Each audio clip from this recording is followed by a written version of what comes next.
கர்த்தராகிய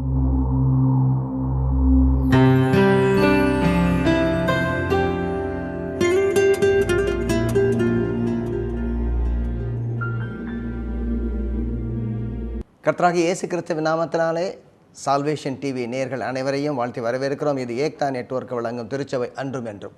இந்த நிகழ்ச்சியிலே நாம் கர்த்தர் இந்த உலகிலே செய்த மாபெரும் ஒரு சரித்திரம், ஒரு வரலாறு, அதை ஒட்டுமொத்தமாக வேதாகமத்திலிருந்து ஆதியாகமத்திலிருந்து வெளிப்படுத்தின விசேஷம் வரைக்கும் பார்த்து கொண்டு வருகிறோம். இந்த 66 புத்தகங்களும் ஒரே கோர்வையாக, ஒரே மாலையாக கோர்க்கப்பட்டிருக்கிறது. குறிப்பாக பார்ப்போம் என்றால் இதை எல்லாவற்றையும் இணைக்கக்கூடிய ஒரு பாலமாக இருப்பது என்னவென்றால், கர்த்தராகிய இயேசு கிறிஸ்துவிலே பூரணமான இந்த இரட்சிப்பினுடைய சரித்திரம். பாவத்தில் விழுந்த மனிதனை கர்த்தர் எவ்வாறு படிப்படியாக அவருடைய வெளிப்பாட்டின் மூலமாக கடைசியாக பார்க்கும் பொழுது இயேசு கிறிஸ்துவிலே அவர் முழுமையாக தன்னை வெளிப்படுத்தி தன்னுடைய அன்பை காட்டினார். ஒருவனும் கெட்டு போகாதபடிக்கு எல்லாருமே கர்த்தருடைய சன்னிதானத்திலே வரக்கூடிய கிருபையை பெற வேண்டும் என்பதுதான் முழுமையாக நாம் பார்ப்பது. இதில் நாம் என்ன பார்த்து கொண்டு வருகிறோம்? இதுவரைக்கும் கிட்டத்தட்ட ஒரு 8 பகுதிகளாக பார்த்து கொண்டு வருகிறோம். அதிலும் கடைசியாக நாம் முடிக்கும் பொழுது சபைதான் அவருடைய இந்த மாபெரும் வரலாற்றிலே ஒரு மைய கருத்தாக இருக்கிறது. இன்னும் சரியாக சொல்ல போனால் செயல் திட்டத்தில் மையமாக இருக்கிறது.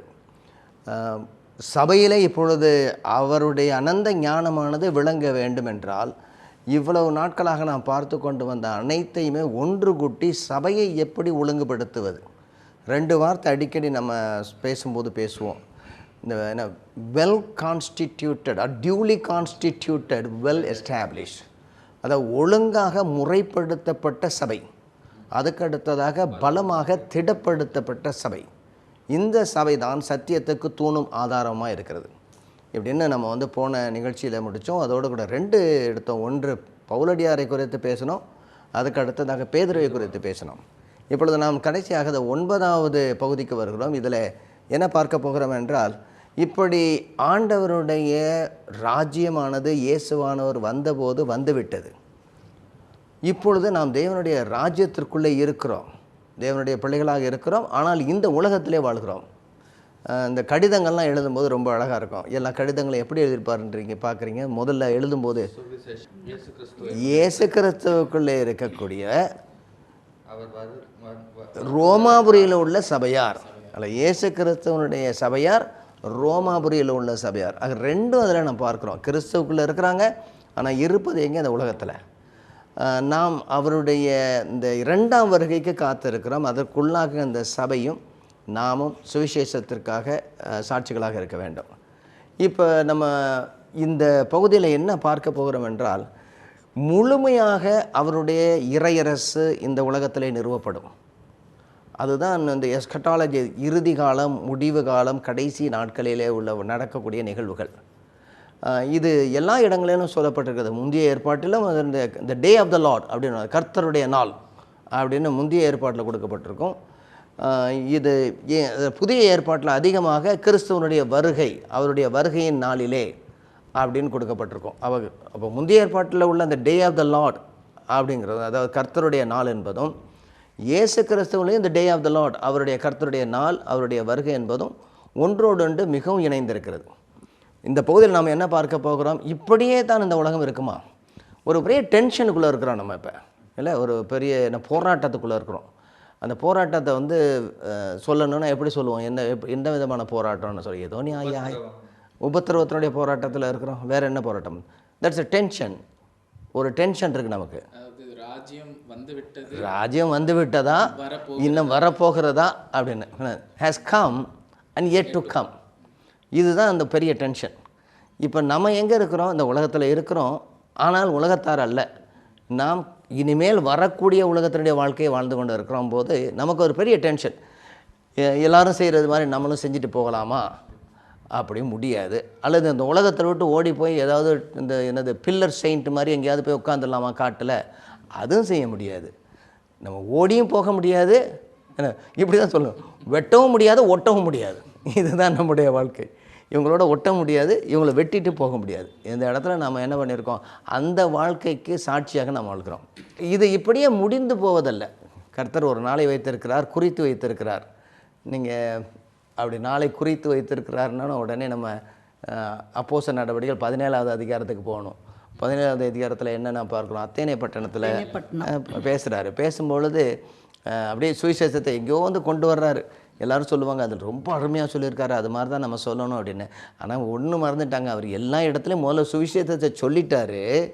பின்பதாக அவங்க என்ன கேட்குறாங்கன்னா, இந்த வாயாடி என்ன பேசுகிறான் என்று கேட்போம் வாருங்கள் என்று சொல்லுவாங்க. அவர் என்ன சொல்கிறார், 2 தேவதைகளை குறித்து பேசுகிறார் அப்படின்னு சொல்லுவாங்க. என்ன 2 தேவதைகள்? அதாவது உயிர்த்தெழுதலையும் உயிர்த்தெழுதல் மூலம் இயேசு கிறிஸ்துவை பற்றியும் உயிர்த்தெழுதல். இயேசு கிறிஸ்து ஒரு தேவதை, ஒரு தேவன், அல்லது அடுத்ததாக உயிர்த்தெழுதல் ஒரு தேவதை. அதாவது ஆண்பால் பெண்பாலில் தான் போட்டிருப்பாங்க. 18வது வசனத்தில் இவர் இயேசு கிறிஸ்துவை குறித்தும் உயிர்த்தெழுதலை குறித்தும் பேசிக்கொண்டிருந்தபடினாலே அப்படி சொன்னார்கள் அப்படின்னு.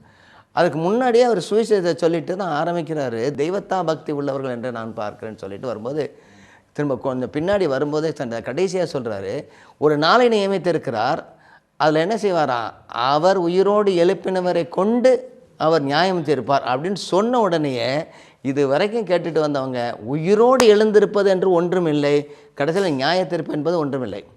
இப்போ நிறைய பேருக்கு வந்து இந்த இயேசு கிறிஸ்து உயிரோடு எழுந்திருந்தார் என்று சொல்லுவதை தவிர்ப்பதற்கு காரணமே என்னென்னா, உயிரோடு எழுந்தவர்னா திரும்ப அவர் வரப்போகிறவர்.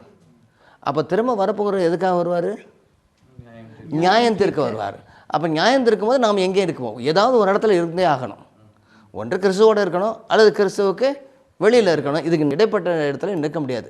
யாருமே பிரிட்ஜ் மேலே நிற்க முடியாது. ஒன்று அந்த பக்கம் இருக்கணும், இல்லை இந்த பக்கம் இருக்கணும். இருந்தாலும் நடுவில் நிற்கிறாங்க அப்படின்னாலும் நடுவில் காலி தான். ஏன்னா பாதி கிணறு தாண்டினவன்.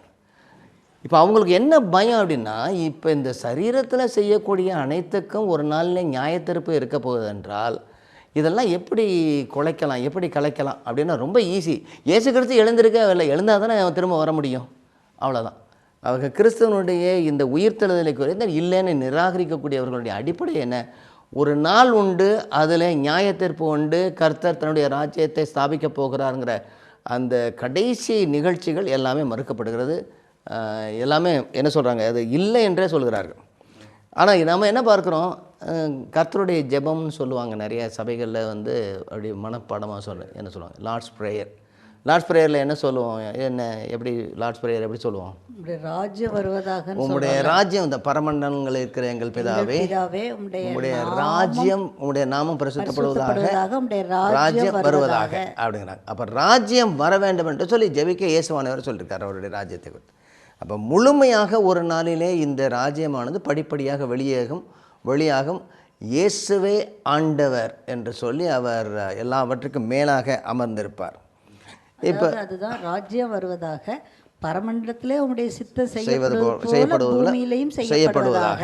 ஆமாம், அப்போ பூமியில் அவருடைய சித்தம் செய்யப்படணும். அவருடைய ராஜ்யம் வந்துவிட்டதுனால செய்யப்படுகிறது. பரமண்டலங்களிலே அவருடைய ராஜ்யத்திற்கு எந்த விதமான தடையும் இல்லாதது போல இங்கும் அவருக்கு எந்த விதமான ஒரு எதிரியும் இல்லாமல் எல்லா எதிரிகளையும் சங்கரித்து அவர் முழுமையாக அவர் கொண்டு வருகிறார். சங்கரிக்கப்படக்கூடிய கடைசி எதிரி சத்துரு மரணம். பிசாசு எல்லாத்தையும் மரணத்தை அவர் ஜெயிக்கிறார்னு சொல்கிறேன். இப்போ என்ன பண்ணுறோம், நம்ம ஒரு மாபெரும் வரலாறுடைய கடைசி பாடத்துக்கு இது வந்துட்டோம். இந்த கடைசி பாடத்தை நம்ம வாசிக்கும் பொழுது எல்லா அப்போஸ்தலர்கள்லாம் பிரசங்கம் பண்ணுறாங்க. பேதுருவானவர் எத்தனை பிரசங்கம் பண்ணார் நம்ம பார்த்துருக்கோம். 5 பிரசங்கங்கள் பண்ணியிருக்கிறாரு. பவுலடியார் 3-4 இடங்களில் பண்ணியிருக்கிறாரு. அப்புறம் நிறைய இடங்களில் அவர் எழுதியிருக்கிறாரு சுவிசேஷத்தை குறித்து. கெரிக்மாவை பற்றி பேசுகிறாங்க. நம்ம கெரிக்மான்னு சொல்லிகிட்டு இருக்கோம். சுவிசேஷ பிரகடனம், இல்லை சுவிசேஷ அறிக்கை, நற்செய்தி அறிக்கை. அந்த அறிக்கையில் எல்லா இடத்துலையும் கடைசியில் என்ன வருது? அவர் உயிருள்ளோரையும் மரித்தோரையும் நியாயத்திற்கு திரும்ப வருவார் அப்படிங்கிற அந்த அவருடைய 2வது வருகை. அந்த 2வது வருகைக்கு உள்ள அந்த கிரேக்க பதம் யாருக்கா அது ஞாபகம் இருக்கா? பரோசியா. திரும்ப வரப்போகிறார், 2வது அறிவை வரப்போகிறார். ஆக இவர் 2வது அறிவை வரப்போவதை குறித்து எல்லா இடங்களிலும் எல்லா நற்செய்தி நூல்களிலும் இருக்கிறது. இதோ உலகத்தின் முடிவு பரியந்தான் நான் உங்களோடு கூட இருக்கிறேன்னுங்கிறாரு. நான் போகிறேன், திரும்ப நான் வருவேன் அப்படிங்கிறாரு. யோவான் எழுதின சுவிசேஷத்தில் ரொம்ப தெளிவாக அவருடைய திரும்ப வருவதை குறித்தும், இன்னும் 1-2 தெசலோனிக்கேயரில் இயேசு கிறிஸ்துவினுடைய திரும்ப வருகையை குறித்தும், 1 கொரிந்தியர் 15வது அதிகாரத்தில் உயிர்த்தெழுதலை குறித்தும் வருகை குறித்தும், அந்த 1 கொரிந்தியர் 15வது அதிகாரம் முதலே சொல்கிறாரு, வேத வாக்கியங்களின்படி அவர் நம்முடைய பாவங்களுக்காக மரித்து வேத வாக்கியங்களின்படி மூன்றாம் நாள் உயிரோடு தேவன் அவரை உயிரோடு எழுப்பினார். அதுக்கப்புறம் வந்து அவர் தரிசனமானார். நாங்களே சாட்சிகள். ஆமாம், பின்னாடி வந்து உயிர்த்தெழுதலை பற்றி அந்த 15வது அதிகாரத்தில் சொல்லிட்டு வர்றாரு. அப்போ எல்லா பகுதிகளிலும் வேத சத்தியத்தில் அவருடைய உயிர்த்தெழுதல் மிகவும் தெளிவாக இருக்கிறது. இந்த உயிர்த்தெழுதல் வந்து முந்தைய ஏற்பாட்டிலையும் கொடுக்கப்பட்டிருக்கிறது. முந்தைய ஏற்பாட்டில் எங்கே கர்த்தராகி இயேசு கிறிஸ்துவின் உயிர்த்தெழுதல் எந்த இடத்துல ரொம்ப தெளிவாக எழுதப்பட்டிருக்கு? என்னங்க, சங்கீதங்கள் எழுதப்பட்டிருக்குது. ஆமாம், பேதுருவானவர் சொல்கிறார், என்ன சொல்கிறாரு?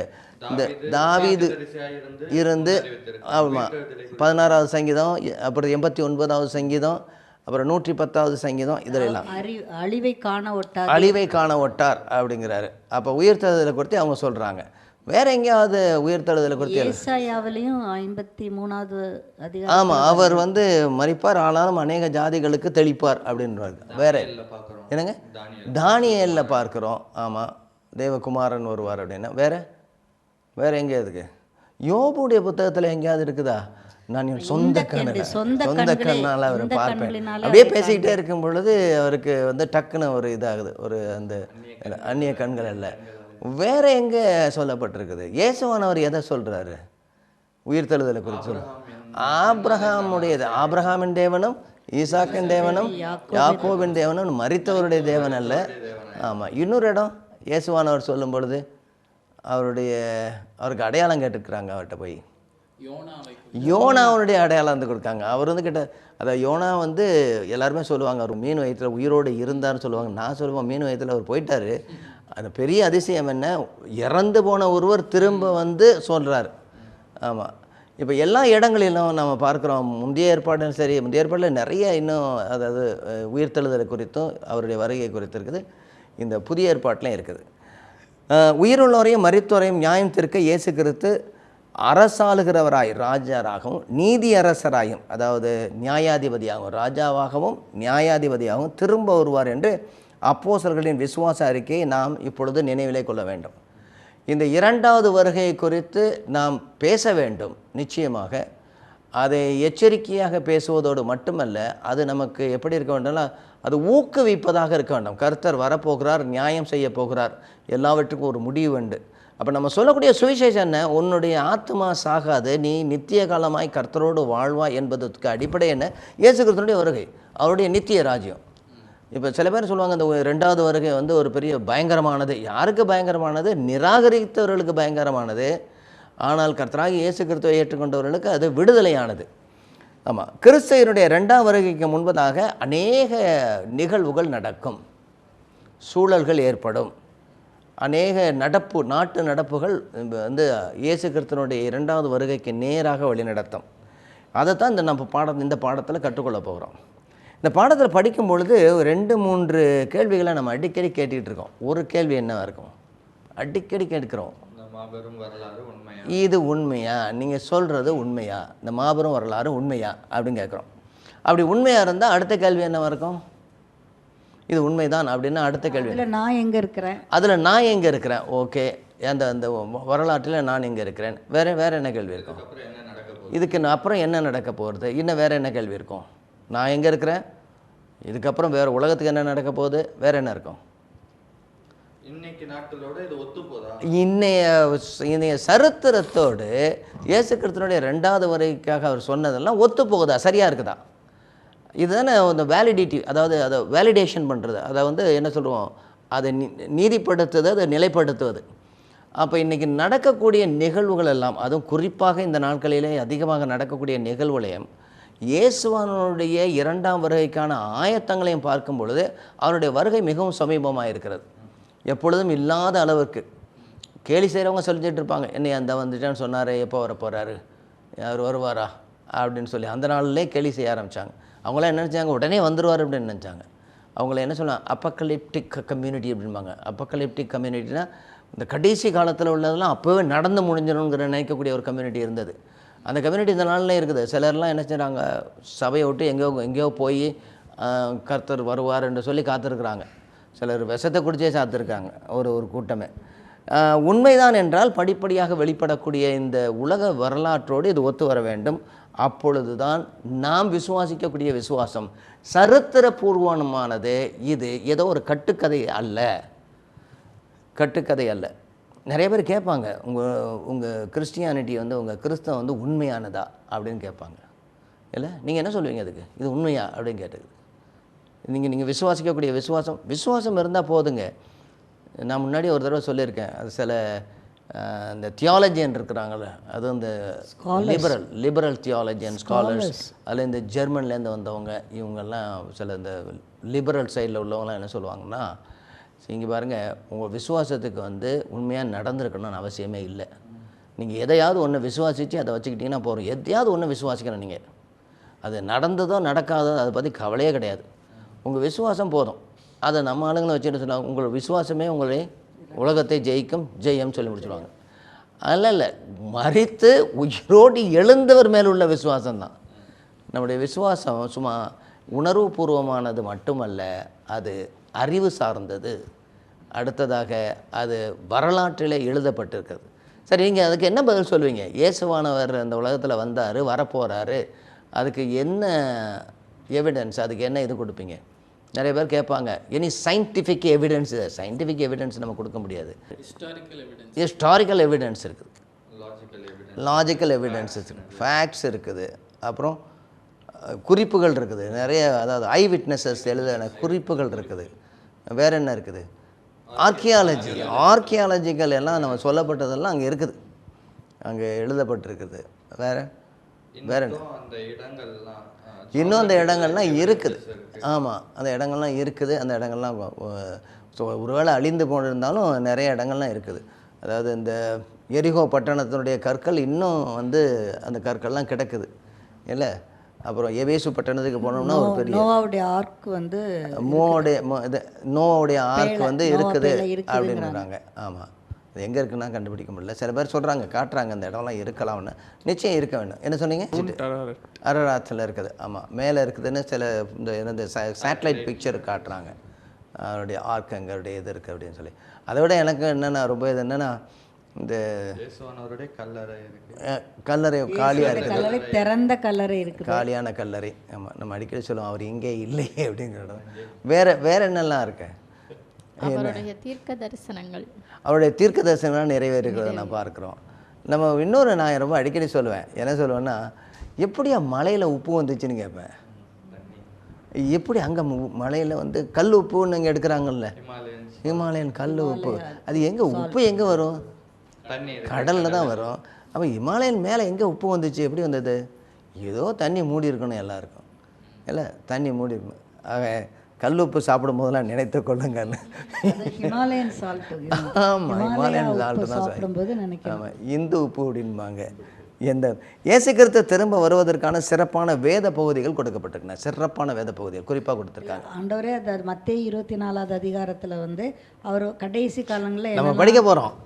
நம்ம மத்தேயு 23வது அதிகாரத்தினுடைய பின்பகுதியிலேருந்து 24வது அதிகாரம் படிக்க போகிறோம். அதே மாதிரி இயேசுவானவர் சொன்னது அநேக இடங்களில் அவருடைய வருகையை குறித்து எல்லா இடத்துலையும் சொல்லியிருக்காரு.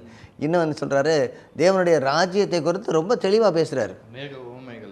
நிறைய உவமைகள் தேவனுடைய ராஜ்யத்தை குறித்து பேசிகிட்டே இருக்கார் இல்லை, தேவனுடைய ராஜ்யத்தை. அதுக்கடுத்ததாக நான் பார்க்கும் பொழுது அப்போஸ்தலர்களும் இதை குறித்து எழுதி கொண்டே வருகிறார்கள் எல்லா இடத்துலையும். சரி, அதோடு இயேசு கிறிஸ்துவினுடைய வருகைக்கு நேராக வழி நடத்தக்கூடிய உலகத்தினுடைய நாட்டு நடப்புகள், தலைப்புச் செய்திகள், அது எல்லாமே இந்த வேத சத்தியத்திற்கு உள்ளாக இருக்கிறது.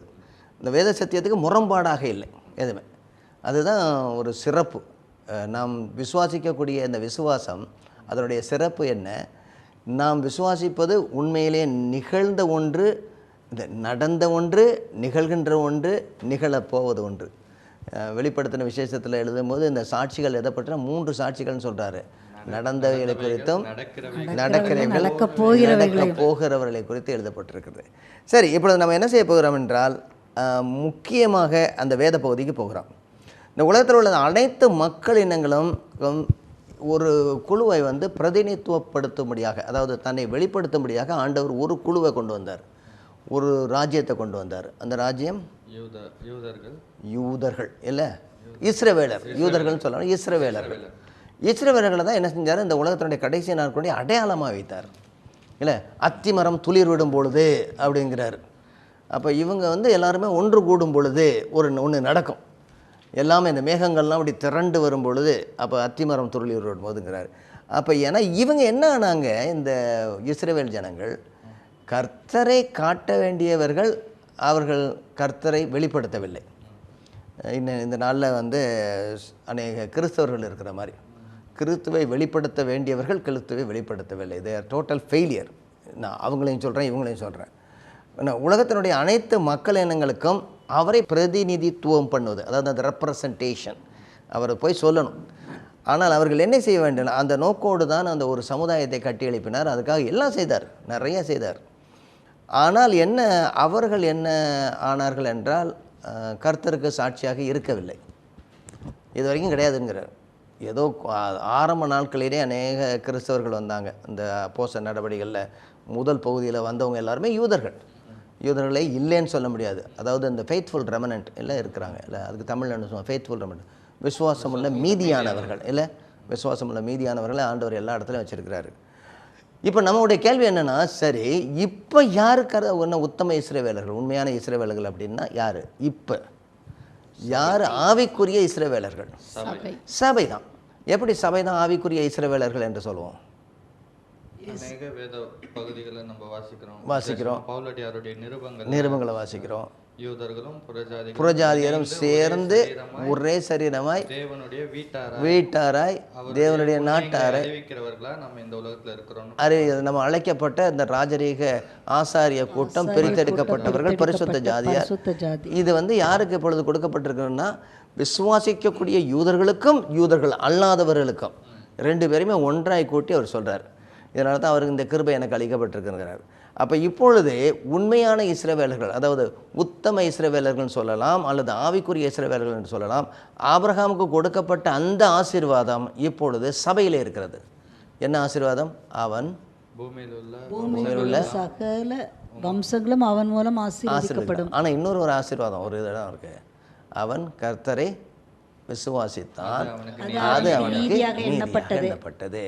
ஆக நாம் கர்த்தராகி இயேசு கிறிஸ்துவை விசுவாசிக்கிறோம், அதை நமக்கு ஆண்டவர் என்ன செய்கிறார்? நீதியாக அவர் எண்ணுகிறார். நம்ம நீதியை செய்யலை, நம்ம விசுவாசித்தோம், அவர் நம்மை நீதியாக எண்ணுகிறார். அப்போ ஆபிரகாமுக்கு இந்த வாக்குத்தத்தங்கள் எல்லாம் கொடுக்கப்பட்டிருக்கிறது. ஆனால் கற்பனைகள் கட்டளைகள் கொடுப்பதற்கு முன்பதாகவே விசுவாசத்தினாலே நீதிமான் பிழைப்பான்னு சொல்லிட்டார். அப்போ நம்ம இங்கே புதிய ஏற்பாட்டில் இந்த விசுவாசத்தினாலே நாம் நீதிமான்களாக்கி இருக்கிறோம். நாம் இனிமேல் அவருக்காக பிழைக்க வேண்டும். இப்போ நம்முடைய கேள்வி, அடுத்த கேள்வி என்ன? இப்போ எதிர்காலத்தில் ஆண்டவர் வரப்போகிறார், ஆண்டவர் எல்லாவரையும் கூட்டி சேர்க்க போகிறார் என்றால் இஸ்ரவேலரை பற்றி என்ன? அவங்க என்ன ஆவாங்க? அவங்க ரட்சிக்கப்படுவாங்களா?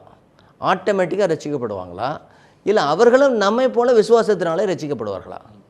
அல்லது நாம் அவர்களைப் போல திரும்ப இந்த முந்தைய ஏற்பாட்டில் உள்ள எல்லா பழக்க வழக்கம் நாமும் ரட்சிக்கப்படுவோமா?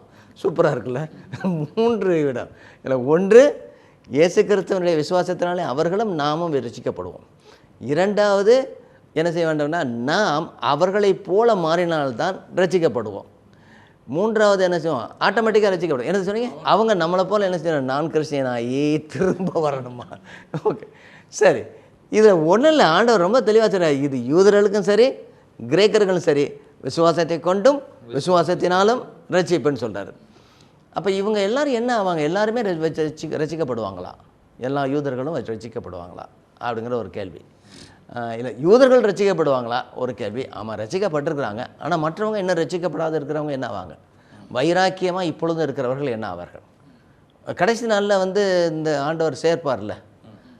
ஆனால் ஒரு பாவம் போல் ஒரு சில கூட்டம்லாம் என்ன செய்ய, நம்மெல்லாம் யூதர்களாக மாறினா தான் நாம் ரட்சிக்கப்படுவோம்னு சொல்லி யூத மார்க்கத்தை அமைக்கிறார்கள். இல்லை, ப்ராஸ்டலைட்ஸ் அதுக்கு போகிறாங்க, யூத மார்க்கத்தை அமைக்கிறாங்க. அப்போ அவங்களுக்கு என்ன ஆகும்? இது ஒரு அடுத்த கேள்வி. எல்லாருமே ரட்சிக்கப்படுவாங்களா? எல்லாருமே ஏகமாய் கெட்டு போனார்கள். ஆனால் எல்லா யூதர்களும் போயிட்டாங்களா? எல்லா யூதர்களும் ஆண்டவரை விட்டு வைராக்கியமாக வெளியில் போயிட்டாங்களா? இயேசு கிறிஸ்துவை காட்டி கொடுத்தவர்கள், சிலுவையிலே அறைந்தவர்கள் அப்படிங்கிற ஒரு பெரிய குற்றச்சாட்டு இருக்கும் பொழுது எல்லாருமே ஏகமாய் அழிந்து போனார்களா? யாருக்காவது ஆண்டவர் வச்சிருக்கிறாரா மீதியா? ஏடி என்னது வச்சிருக்கிறார். அப்போ வந்து சிலர்களே நிறைய யூதர்கள் இருந்து வந்தவங்க. ஆமாம், ஆரம்ப காலத்து சபைகளே அவர்கள் யூதர்களும் கிரேக்கர்களும் சேர்ந்து வந்ததுனால, அதாவது நம்ம என்ன செய்கிறோம், ஒரு முற்கனியை பார்த்துட்டோம். இல்லை ஒரு முற்கனியை பார்த்துட்டோம், ஒரு முன்மாறி பார்த்துட்டோம், இனிமேல் பின்மாறி இருக்க போகிறது. பின் மாற்றம் அல்ல, பின்மாறி இருக்க போகிறது. அப்போ அவங்களும் வரப்போகிறாங்க. ஆனால் எல்லோரும் வந்துடுவாங்களா? உலகத்தில் உள்ள எல்லாருமே ரட்சிக்கப்படுவாங்களா? யாரெல்லாம் இயேசு கிறிஸ்துவை சொந்த ரட்சராக ஏற்றுக்கொள்கிறாங்களோ, மேசியான்னு சொல்லி அறிக்கையிடுறாங்களோ, அவங்க எல்லாருமே ரட்சிக்கப்படுவாங்க. அவங்க மட்டும்தான் ரட்சிக்கப்படுவாங்க இல்லையா? ஆமாம். மற்றபடி நாங்கள் வந்து ஆபிரகாமினுடைய சந்ததியார் அப்படின்னா இல்லை, அல்லது நாங்கள் வந்து எங்களுக்கு ஆண்டவரே தெரியாது அப்படின்னு சொன்னால் எதுவும் இல்லை. அவங்கவுங்களுக்கு மனசாட்சியை கொடுத்துருக்கிறாரு. அதாவது என்ன சொல்கிறாரு, 2 இதுவும் உண்டு. ஒன்று வந்து இந்த ஆபிரகாமுடைய சந்ததிக்கு மனசாட்சியோடு கூட பிரமாண சாட்சியும் இருக்குது. யூதர்கள் அல்லாதவர்களுக்கு மனசாட்சியோடு கூட என்ன இருக்குது, இயற்கையினுடைய சாட்சியும் இருக்குது. அப்போ ஆண்டவர் யாருக்குமே வந்து சாட்சி கொடுக்காம வந்து கேட்க போகிறது கிடையாது. அதாவது கொடுக்காத இடத்துல பிடுங்குறவர் கிடையாது. இல்லை சொல்லுவாங்க சம்மட்டி அடி அடிக்கிறார்னா, கொடுத்தா தான் அவர் கேட்குறாரு. எவனுக்கு அதிகமாக கொடுக்க போகிறதோ அவன் இடத்துல அதிகமாக கேட்குறாரு. ஆக எல்லாருக்குமே ஒரு ஆண்டவர் சாட்சியை கொடுத்துருக்கிறாரு. அப்போ யூதர்களுக்கு கொடுத்துருக்கிறாரு. அவங்க என்ன செய்யணும், உண்மையான அந்த வேதத்தை அவங்க அப்படியே ஒழுங்காக படிச்சுட்டு வந்திருந்தாங்கன்னா புரிய வேண்டிய பதத்தில், அதாவது இயேசு கிறிஸ்துவை கொண்டு படிச்சிருந்தாங்கன்னா அது நேராக எங்கே நடத்திருக்குன்னா இயேசு கிறிஸ்துவெலாம் நடத்தியிருக்கோம். அதே போல் இயேசு கிறிஸ்துவை அறியாத, அதாவது யூத ஜனங்களாகிய யெகோவா தேவனை அறியாதவர்களுக்கும் கர்த்தர் என்ன சொல்லியிருக்காரு, அன்றாடம் காலையிலேருந்து சாயந்தரம் வரைக்கும் ஆண்டவர் எல்லாவற்றையும் வெளிக்காட்டுக்கணும். அதை ஒழுங்காக கடைபிடித்திருந்தாலே உண்மையான ஜீவனுள்ள தேவன் யாருன்னு கண்டுபிடிச்சிருப்பாங்க. தடவியாவது கண்டுகொள்ளக்கூடிய அடையாளத்தை வச்சுருக்காரு. ரொம்ப நல்லா இருக்கு. இப்போ நைட்டு தூங்கும்போது ஏன்னா திடீர்னு எந்திரிச்சு இதை என்னது வாட்சை பார்க்கணும் அல்லது டைம் பார்க்கணும் அப்படின்னு தடவும், எங்கடா கண்ணாடியை வச்சேன் அப்படின்ட்டு எங்கே கண்ணாடியான்னு தேடிக்கிட்டு இருக்கோம். அது மாதிரி ஆண்டவர் நினைச்சிருக்காரு, எங்கேயாவது ஒரு இடத்துல தேடி கண்டுபிடிக்குமான அடையாளத்தை எல்லா இடத்துலையும் வச்சுருக்கிறார். யாருமே நான் கர்த்தரை அறியேன் என்று சொல்லி சாக்கு போக்கு சொல்லவே முடியாதபடிக்கு எல்லாருக்குமே கொடுக்கப்பட்டிருக்கு. நிறைய பேர் என்கிட்ட கேட்கும்போது கேட்பாங்க, ஒரு உள்ளான கிராமத்தில் யாருமே போகாத இடத்துல இருக்கக்கூடிய மக்கள் எப்படிங்க ரட்சிக்கப்படுவாங்க? அவங்களுக்கு ஆண்டவர் தந்திருக்கிறார். ஒரு தெய்வ பயம் அவங்களுக்குள்ளே இருக்குது. அதனால தான் அவங்க வந்து என்னது ஏதாவது உருவ வழிபாடு அவங்க பண்ணலை, இயற்கையை வழிபாடு பண்ணுறாங்க. அதை பயந்துட்டு நாங்கள் முன்னாடி ஆண்டவருக்குள்ளே வந்த நாட்களில் ஒருத்தர் எங்கள் ஊரில் ஒரு சாமுவேல் பாஸ்டர் அப்படின்னு, பாஸ்டர் சாமுவேல் பாஸ்டர், அவங்க என்ன செஞ்சாங்க, அவர் வந்து பிரசங்கம் பண்ணுவார். ரோட்டில் இருந்து பிரசங்கம் பண்ணும்போது சொல்லுவார், என்ன சார் கொஞ்சம் காரசாரமாக பண்ணுவார். அவர் காரசாரமாக பண்ணும்போது அவர் என்ன சொல்லுவார்னா இப்படி சொல்லுவார், ஏன் மடையர்களே, ஏன் மூடர்களே, காலையில் வாழைப்பழத்தை வாங்குற, அதை உரித்து சாப்பிட்ற, ஆனால் தோலை வச்சு கொடுத்தது யாருன்னு பார்த்தியா அப்படின்பார். நீ ரொம்ப அழகாக உனக்கு வந்து கவர் பண்ணி கொடுக்குறாரு எந்த அழுக்கும் படாமல், அது யாருன்னு கவனிச்சியா அப்படிங்கிறாரு. ஆக ஆண்டவர் எல்லா இடங்கள்லையும் வச்சுருக்கிறாரு. சரி, இப்போ நம்ம என்ன பார்த்துக்கிட்டோம், முன்னுரையாக என்ன பார்த்தோம், கர்த்தர் நிச்சயமாக வரப்போகிறார். அவருடைய 2வது வருகை உண்டு. அந்த வருகைக்கான எல்லா ஏற்பாடுகளும் ஆயத்தங்களும் நடந்து கொண்டிருக்கின்றன. அந்த உலகத்தில் உள்ள அனைத்து நிகழ்வுகளும் அதற்கு நேராக போய் கொண்டிருக்கிறது. எனவே ஆண்டவர் என்ன சொல்கிறார், பொய் சொல்லுகிற தேவன் அல்ல, திரும்ப வருவேன் என்று சொல்வார், நிச்சயமாக வருவார் என்றால் அவர் முன்பதாக வந்து மரித்து உயிரோடு எழுந்தபடினாலே அது நிரூபிக்கப்படுகிறது. யூதர்களை குறித்தும் நாம் பார்க்க வேண்டும். அவர்களும் ரட்சிக்கப்படுவார்களா? நிச்சயமாக ரட்சிக்கப்படுவார்கள்.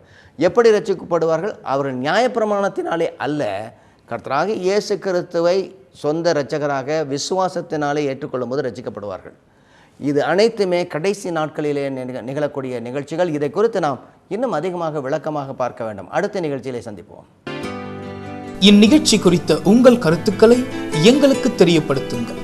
அலைபேசி எண் 979899876664. மின்னஞ்சல் முகவரி tv@ektanetwork.org.